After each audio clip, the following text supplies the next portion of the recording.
Welcome to Colonize the Ocean podcast, where we discuss oceanic colonization, exploration, and education with your hosts Adam Jewell and Brendon Traxler.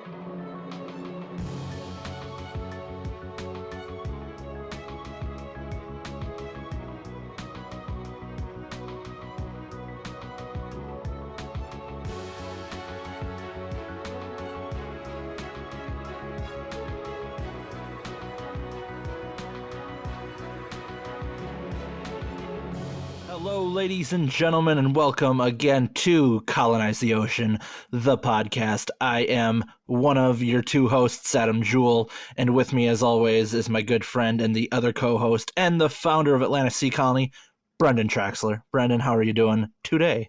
I am doing wonderful. Thank you, Adam. It's been a while since we recorded. We kind of did some pre-recording to try to get ahead of the holidays and have stuff ready. So this is kind of the first time we've done this, and it seems like over a month, so It has been like over a month. Yeah, so it's like the first podcast of the year recording wise. So we kind of talked about in one of the previous episodes that we were gonna do an episode that was a little bit more fun. Not that the other ones aren't fun, but you know what I mean. Where we wanted to talk about some entertainment value with underwater habitats and oceanic type structures and all that jazz. With right now in the theaters, a movie Underwater came out, so it's kind of like the big hype in the aquatic type community, where there's a lot of people that wanted to see it based on that. So we kind of had a thought that we would do an episode about underwater structures in entertainment, in movies, in video games, in cartoons, whatever it might be. So we're gonna go through that. Now, here's the deal. You know a lot more about these movies, because you've been into this kind of culture for a while.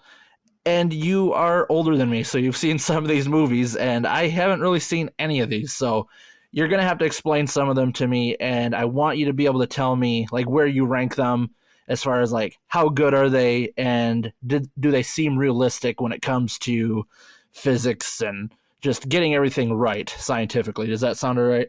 Mm-hmm. And you're going to have to watch some of these is all I've got to say. The fact that you have YouTube and you have the internet and you don't know anything about some of these movies, some of these are classics, and it disappoints me a little bit. That's all I got to say. Well, I know, and that's part of what this is like where you rank them and stuff. Maybe that's how I'll go down this list. So we'll go with it with that. Oh, okay. So we got a pretty decent list here. So starting with The Abyss. Tell me about The Abyss. It's probably like the number one movie you have to watch. We should have probably ended with this one, but it's just such a good movie. You can't get around it. When you talk about underwater habitats, I think it is always in the forefront or in the top 3 or 4 of any movie that has them. It came out, I think, in '89, I think it was. And it's probably one of the only ones that completely revolves 90% of that movie. It takes place in the underwater habitat. Basically, and we'll put just a sidetrack here a little bit. We will put links in the show notes and stuff like that to, trailers or intros or something like that for everything we're talking about here. So just FYI. But no, The Abyss, that's about these guys on an experimental oil underwater mobile habitat. That's basically an oil derrick underwater. And the government, there's a sub crash, and then the government commandeers it, and they find aliens and all this stuff. I mean, a lot of these are just going to be spoilers, but if you haven't seen The Abyss by now, I mean, I don't know. It's almost 30 some years ago. So anyway, but it's, as far as the design and everything, it all works. It deals a lot with pressure, and they deal with decompression and everything that you should have to deal with was dealt with. Some fun facts about that movie too is that it was all filmed underwater, which became a pain, and that even Ed Harris, who's the main star of it, refuses to talk about the movie to this day because he hated that movie so much from the filming aspect of it. So So I mean, across the board, it's a pretty accurate. I mean, except for the aliens and stuff along those lines. But who knows? Once again, they're dealing with aliens miles underwater. There could be aliens miles underwater. We don't know. But that being said, everything else for the thing is pretty accurate. That is a 2 thumbs up. If we're going to give some kind of grading scale here, I don't know. But no, it's a really good movie. I implore everybody to see that movie. And The Abyss is kind of a movie that gets talked about as just being one of just a great film regardless. I mean, we're kind of talking about the types of movies that involve underwater structures and underwater habitats, where The Abyss, it's just, even if you take that aside, has been ranked as just an incredible movie. I haven't seen it, but I know that it gets brought up in a lot of discussions. Yeah, no, I mean, it talks about, social issues. It's not just a sci-fi movie, because there's a lot of thought put into the social messages behind it and stuff along those lines. James Cameron, the director of The Abyss, it was almost a passion thing for him, because he loves the ocean so much. He has actually, a couple years ago, traveled to the Mariana Trench, to the deepest point in the ocean, in a submarine that he had built.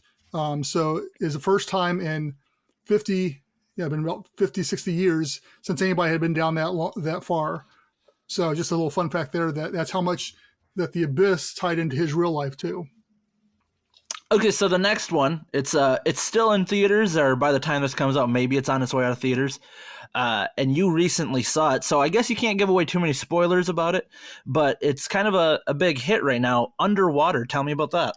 Yeah, once again, it was one of those things where, it looked good on the trailer. It was one of those, first of all, it's coming out in January, and not too many good movies come out in January or February usually. So it was going to be, it looked like a horror movie type of thing. So I went and saw it.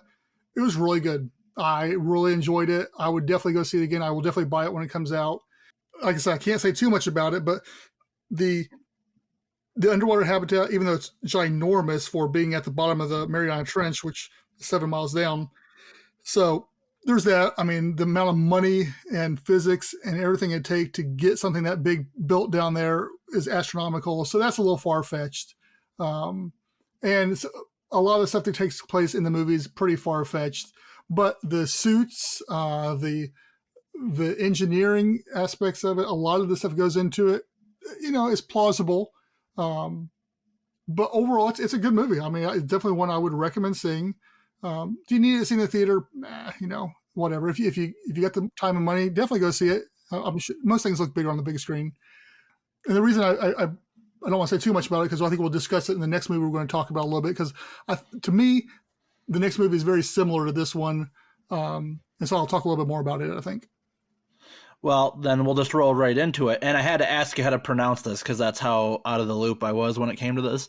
Leviathan. So you say, is there some similarities between that and Underwater? I felt there was. I mean, it seemed like a lot of the suits looked the same.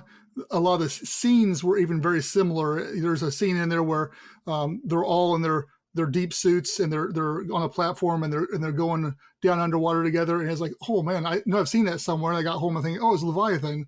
And it's just the whole premise of them working underwater, and underwater construction is, one, and they're all blue collar workers underwater working in this habitat, and something transpires and they have to figure out and escape from it.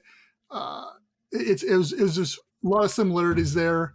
The difference was that Leviathan, looking at it, you can tell it wasn't filmed underwater for a lot of parts. It was filmed just like a foggy set to make it look like it's underwater. So, the filming techniques and stuff like that aren't the best. But if we're putting that aside, again, the structural aspects of it, they deal with a lot of the same truths, I guess you could say, that you would deal with underwater. It is, once again, it's a little far-fetched, but so is Underwater. And all these are to an extent. That's why I still rank The Abyss as by far probably the best one we'll talk about, just because of that.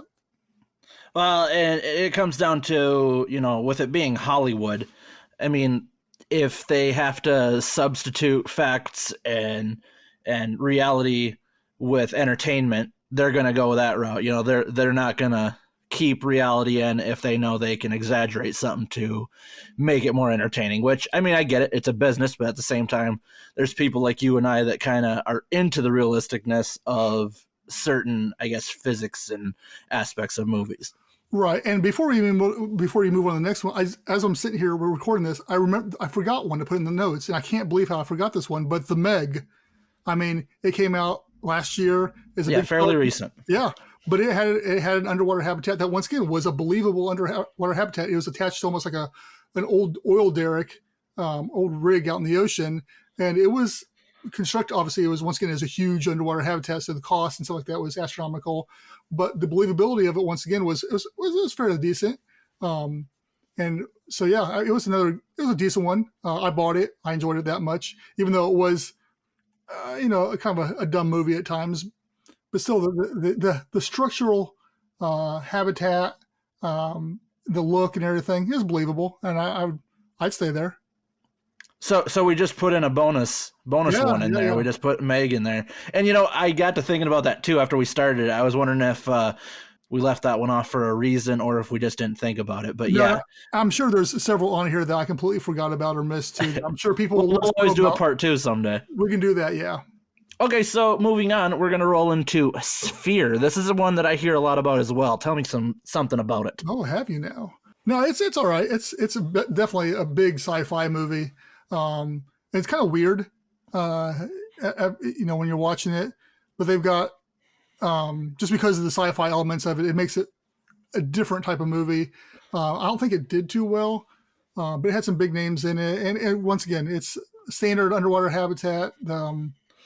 Structurally, they don't really go too much in, if I remember right. It's been quite a while since I've seen this one. I don't go too much into the design element of this underwater habitat, but just except for you see some airlocks and which all factual, and the pressures and stuff like that they all deal with seem to be pretty accurate. So for the most part, it's a pretty solid movie as well.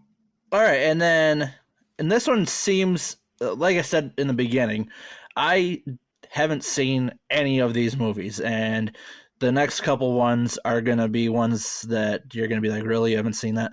But I have heard about all of them, and I've heard a lot of things about a lot of them. So the next one is one of those Deep Blue Sea. That one's not terribly old, right? I mean, I don't know, it's probably 10, 15 years old at least. It's got LL Cool J in it, so I mean. Oh, so I mean, it has to be somewhat old, but not necessarily as old as some of these other ones. Yeah, about the height of his powers. The height of LL Cool J. Okay, gotcha. But anyway, this one is kind of cool. This one is again a sci-fi element, but the habitat was pretty cool. I mean, it was a hybrid where it started off above the ocean, and you come into a boat, and then you could go down elevator shaft or stairs or whatever like that, multiple levels. So structurally is pretty accurate. They dealt with, the fact if the pressure got off, how it would flood, and they had a moon pool. So a lot of the elements that come into play with some of these other ones, I felt that it was a believable habitat that I could see being built today. As bad as this movie, I think there's a Deep Blue Sea 2 I have not seen yet, so I don't know if there's a habitat in that one or not, but I have not heard anything good about it. And maybe it didn't get made. Maybe it's a rumor. I don't know. Anyway, but the point is that the habitat, in what we're grading on the habitat, not the movie itself, I would give this habitat a pass. I enjoyed it. Once again, almost all these movies are shows I own, so I have seen them multiple times. So yeah, it was good. It was good. Okay, so the next one is one that I think a lot of people would make fun of me for not seeing. Now, I seen Jaws 1 like as a kid, and that was like 20 some years ago. So I didn't see any of the other Jaws, so I had to ask why we put Jaws 3 on here, because like I said, I haven't seen that one. So tell me, why is Jaws 3 on here? Jaws 3 is a horrible movie. I mean, I like the Jaws franchise. The Jaws 3 is horrible. It's actually called Jaws 3D, but I didn't even want to give it the dignity of having that 3D logo when I typed it in the show notes here. But it's just an all-around bad movie. What's people talk about the cinematics of it. They tried to force 3D before its time, and it looked bad. But the habitat-wise is basically in a lagoon. So, we've seen that with Jules Undersea Lodge. It's in a lagoon. It works. And this one is more of some of the stuff like some of the aquariums have done today, where it's got like a branch that comes off into the lagoon type of thing. So this one is completely believable. It's almost already been done to some extent. It has been done. It's just like a building that sticks out in the lagoon where people can walk through clear tubes, see the environment and stuff along those lines. So from a technical standpoint, it passes. But if you haven't seen the movie, I don't blame you. And it's not one I would rush out to see just for this slight habitat. So, if it just happens to be on TV, maybe give it a watch, but don't go out of your way to see it. Pretty much. And even then, you can get up and leave and not be not miss out on much. If you've seen the other Jaws movies, you might as well see it to fit in the whole 4 Jaws movies that are out there. Oh, there's 4 of them? Yeah, man. Jaws: The Revenge is number 4. Oh, yeah. That's how out of the loop I am with this stuff. I knew there was 3, but I didn't know there was a 4th one. So, okay, well, that one must be even worse then. Yeah, I liked it. Well, all right, fine. Okay, so here's a weird one that I guess I wasn't expecting to show up on the list. James Bond, The Spy Who Loved Me. Oh, yeah. So this one, the villain had this sweet underwater habitat. And actually, I remember as a kid being in awe at this thing. I was like, I want that thing. I want that. And as a kid, I grew up on Jacques Cousteau and stuff like that. So the underwater, and it was a passion of mine anyway. And then you got this villain with this sweet underwater lair. They had these legs and can pop up out of the water. And it really reminded me a lot of the from the Justice League, the bad guys place. What's that thing called? Was it the Hall? No, it's not the Hall of Justice. Legion of Doom. No. Is it Legion? No, Legion of Doom is wrestling. Yeah. It's there's Hall of Justice and something of Doom. Yeah. I know what you're talking about. But anyway, it kind of reminded me of that, even though it doesn't look like that, but for some reason in my head as a child, it reminded me of that, and it stuck with me all these years. But anyway, it's just some really rich dude who's got this underwater habitat that's basically his own private lair house type of thing. It's just really cool. It's cool. Is it technically sound? I mean, we discussed in one of our episodes who's one of the guys who I should put this in the notes, but had built his own with his own money, built underwater habitats, and it kind of one of his resembles a small version of that. So yeah, I mean, I guess if you had enough money and you wanted to build the thing, you could do it. It had some pretty large glass or acrylic pieces to it that cost a pretty penny, but I mean, maybe. I don't know. If you get enough money, you can make anything worse. I guess if he was some filthy rich bad guy, but I'd be a bad guy if I had something like that. Well, that's a little foreshadowing, probably. Huh? Yeah. So we're gonna do a couple of TV shows here. Now, here's one that I know you were a huge fan of: SeaQuest DSV. So, this ran through the 90s, I believe, and it I don't know. It was, from everything you've told me about it, and I haven't seen it. Once again, I haven't seen much of these. I know you are just very geeky when it comes to SeaQuest. So what is it about SeaQuest you love? I mean, that ranks up there with James Bond, The Spy Who Loved Me, and The Abyss in my book, because all 3 of those were very instrumental in my passion for the ocean and underwater and stuff like that. Obviously, The Spy Who Loved Me came around first, then The Abyss, and then SeaQuest. And SeaQuest was when I was in high school. I mean, I don't know, I was 14, 15, something like that. And yeah, it was just really ahead of its time, even though looking back, it was a mirror of another TV show from back in the 50s or 60s. And obviously it's built around a submarine, but there's tons of episodes where they're in underwater habitats or resorts or prisons or whatever. So it's supposed to be set currently. It starts off in the year 2018 and goes up through the year 2032 in the timeline. So right now, supposedly there's underwater habitats all over the place, mining ones. And it was just different design styles and different ideas about how it worked. It was just cool. I mean, it dealt with, they were pretty accurate from the standpoint of obviously looking in the future. They had giant dome underwater habitats, and which once again, it's cost issues and structural issues are astronomical. But once again, you got enough money to throw at it, you can probably make it work. But there's several of them, especially the mining community ones or some of the smaller ones that were cool. And they dealt with one episode even dealt with a habitat that was based around an internet node where all the cables underwater fed to it. So I mean, there was some stuff that even though it missed the mark on a lot as for portraying what the future may look like, I think that there are some aspects that will come to play in some level or another, but obviously not in their timeline since this should already be happening now. But as I beat around the bush here, it was a good show for its time. I enjoyed it. I still go back and watch certain episodes now. It's kind of one of those things where, based off of like how you've talked about it, you could almost compare it in a sense to like some of the Star Trek series, because a lot of them, like while they were old, like some of the older Star Trek series, and I guess you could even say like, a lot of the sci-fi stuff from 80s, 90s, like they kind of had a grasp on what was to come that kind of seemed far-fetched, but now like a lot of the technology they used in these like futuristic space shows and stuff, it's stuff that we're using now, which, back then it would have just seemed crazy, and it seemed like it was only possible hundreds of years in the future. But I mean, we're walking around with basically the world in our palm with our smartphones and stuff. So, I mean, a lot of these shows, whether it's SeaQuest, Star Trek, stuff like that, has kind of foreshadowed a lot of the stuff we're doing now. And, SeaQuest kind of mirrors what we're kind of working on now. Yeah, I agree with that. I mean, I think they took a lot of cues from Star Trek from that perspective. Star Trek's had a pretty good list of things that have come true that they were having, and same thing with SeaQuest. Who knows if they borrowed from Star Trek or is their own ideas? But obviously, that was both those shows were the older ones were pre-internet days, so didn't have the benefit of that knowledge. But yeah, I'd say your statement's very true.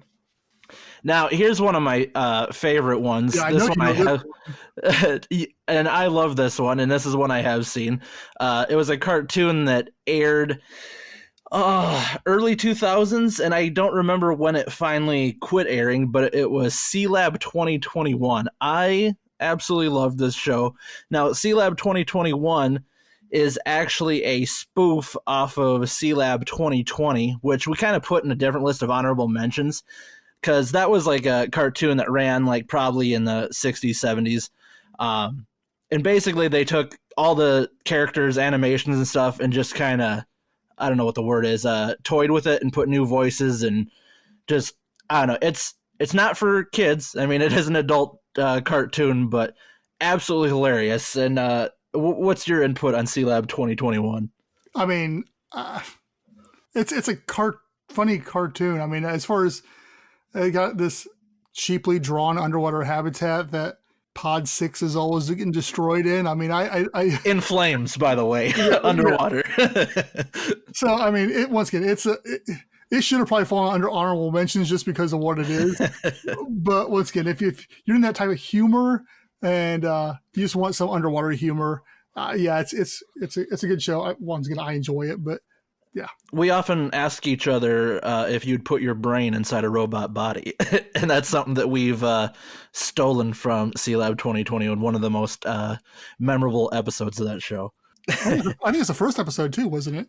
It's one of the very first ones, if not the first one. Okay, so now we actually have a Vigima game that you've played a lot of and I've played some of, and we actually talked for a little bit about like doing like a Twitch stream, and we just haven't really been consistent with it or haven't started yet, but we talked about playing Subnautica, and from what I can tell, and I'm going to let you jump on and fill in the gaps here, but Subnautica, the very beginning, you're on a spaceship that crash lands on a oceanic planet that you're just in kind of like a life pod, but then you got to go scavenge around this ocean that you crashed in, find supplies and build stuff and kind of create your own habitat to live off of. Now, I haven't gotten very far in the game, so this is where you can pick up and add on to that. Well, I mean, the basic premise of the thing you can talk about as much as I can. And basically, like you said, it's an ocean. Basically, it looks like 99% of the planet's ocean, from what we can tell, and you got to swim around and build a habitat for you to live in. And so, it's just a fun game. There's lots of pros and cons to it. I wish you were able to control the size of the habitat as far as how big the cylinders are and the walkways and stuff like that. I wish there's a little more control there. But for an entry-level game, it's a cool game. They're always adding updates. They've had a new expansion pack come out and stuff along those lines. So it's fun. You have to deal with pressure if you go too deep and you don't build enough pressure halls and stuff like that. You can have cracks and leaks. If stuff runs into it, you can get damage. You can build submarines. You can do a lot of different stuff in it. So it's a pretty cool game. So with the video game category, you've played it, I haven't, and we've had a lot of people comment about it on our Facebook page that you can find at www.facebook.com/Atlantis Sea Colony. That Bioshock. Apparently, we kind of remind them of stuff from Bioshock. Now, tell me why there's a connection there. Because it's underwater. I mean, that's about it. Because Bioshock is actually a very fanciful, basically, city that this rich guy built underwater, and it looks like skyscrapers and stuff along those lines. Sure, maybe the technology will get there in a while, and you can build that looks like that. But it's very retro, look of it from the golden age. So that's about as far as it goes. It's just almost all your gameplay takes place in these buildings underwater. So you may walk by a window and you look outside and there's the ocean, stuff along those lines. But yeah, your whole existence in this game is exploring and fighting in this underwater skyscrapers, pretty much. Now we do have one unseen honorable mention. Well, and there's one more game too that really, No Man's Sky, even though it's a space game, they did put out a big update and you can build underwater now in it. So I haven't played it. I know it's out there. I've seen some cool screenshots and videos of it. I'm not sure how accurate it is or what kind of stuff you can do with it. But I do know that No Man's Sky also does give you that. And I think there's some other games out there. I just can't think of them off the top of my head, or I couldn't find them when I was doing some research. Yeah, with indie developers all over the place, I'm sure there is a lot of games that could have made this list but in my old age, Brendon, I just don't have a lot of time for video games anymore. Yeah. Sure. So one more other honorable mention, like we just said with No Man's Sky. But this is a show that you said you've seen a trailer for, but neither one of us have seen it. But there is a show called Hello Down There. What can you get from that? So yeah, when I was doing research, I saw this and I was like, I've never heard of this. So I watched it, and it's actually, if anyone has seen it, I'd be curious to get your feedback on the thing. But it looks like it was made in the 60s. Around that whole time, it has very much the campy feel of like Gilligan's Island, I Dream of Jeannie, all those type of shows. Basically, it's a family that lives in an underwater habitat, and they've got a pet dolphin, or pet seal, I guess it was, sea lion. And two completely different animals that you just mixed up there. Yes. Oh, well, dolphin too. I have 3 different animals, really. But my point is, no, it looks like a funny, campy 60s show that I'd be curious to find out more about. But once again, that's about all I know about it. So if there's anybody that knows more and they want to comment, cool. I'm going to try to find some more episodes and watch them just because I'm curious more than anything. The habitat, once again, looks very 60s. And, a lot of this stuff coming out of the 60s, you're looking at James Bond and you're looking at Hello Down There, Sealab 2020. And it was all that at the same time that was a big space push. There was the big underwater push with Cousteau doing all his stuff too. So it makes sense that all this stuff popped up around there because it was BuzzFeed material, I guess, back then. Yeah. So before we end this episode, I have 3 categories that I want you to, if you had to do an award show for this, and we'll include the I guess we'll just exclude the video games just because that has some variation to it. So take into account your cartoons, your TV shows, your movies here. Now, here's the 3 categories just so you understand where I'm going with. So I want you to give me what movie had the coolest habitat. Give me the movie that was the most entertaining. And then give me the movie that was just all around, like just the most realistic, all around movie. So 3 categories. So start with 1. Which one had the coolest habitat? So for me, or you think just in general? For you, your opinion. Yeah, because I say aesthetically, all these are very different to extent. So aesthetics are objective. So yeah, that's all opinion based. Probably the Abyss. I mean, really, the Abyss could be easy answer for all 3 of these, and I'm trying to make it diversified a little bit. So I don't know, though. That James Bond one was really slick too. Man, maybe I don't know. And then SeaQuest had tons of different ones, so you had a variety to choose from there. This is tough. I will take SeaQuest just because there's a diversity and there's different ones in there I could choose from. All right. Even though my heart tells me to say the Abyss, but just for the sake of spicing it up a little bit. All right. So the one that has the most entertainment value, whether it's realistic or not, the most entertaining of these movies or shows. Again, that's very, you got campy James Bond, or you got, more realistic other movies. Underwater is pretty entertaining. It kept me on the edge of my seat, and it was really good. But then, man, The Abyss is just such a good movie. I feel like I'm just beating a dead horse here over the whole The Abyss thing. But Deep Blue Sea was good. I say it was a so good movie. Let's. What was my third category? So the third was like the most realistic. Are you still going with The Abyss? For number 3 or 2? For number 2. For 3. Or for number 2, let's just say. I'll say The Abyss for number 2. Okay. So The Abyss was the most entertaining. Mm-hmm. And you're going to go with SeaQuest for the most, or your favorite habitat, because it had a variety of cool ones. Yeah.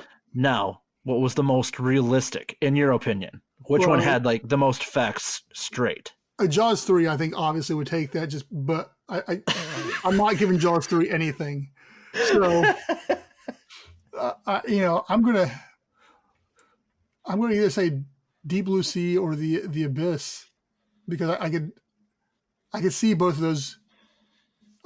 The one from the Abyss actually was built and used. So I mean, yeah, it has to win because it actually has been built and worked, and they worked in it, and it was submerged in water. So the Abyss takes 2 awards home tonight.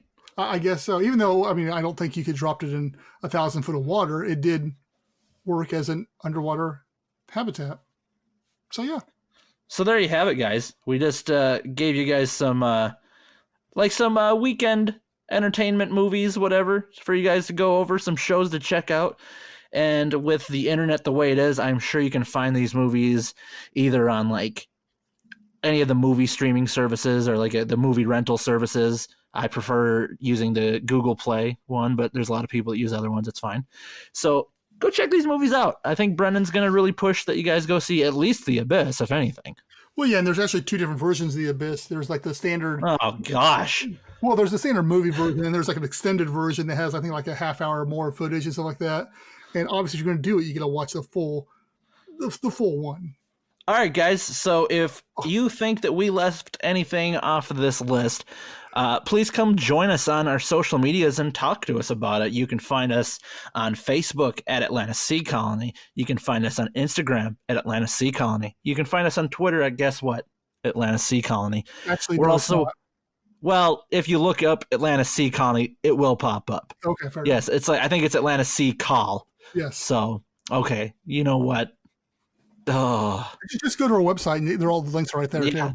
That's fair too. You can go to either one of our websites. You can go to www.atlantisseacolony, or you can go to www.colonizetheocean, and you can check us out there.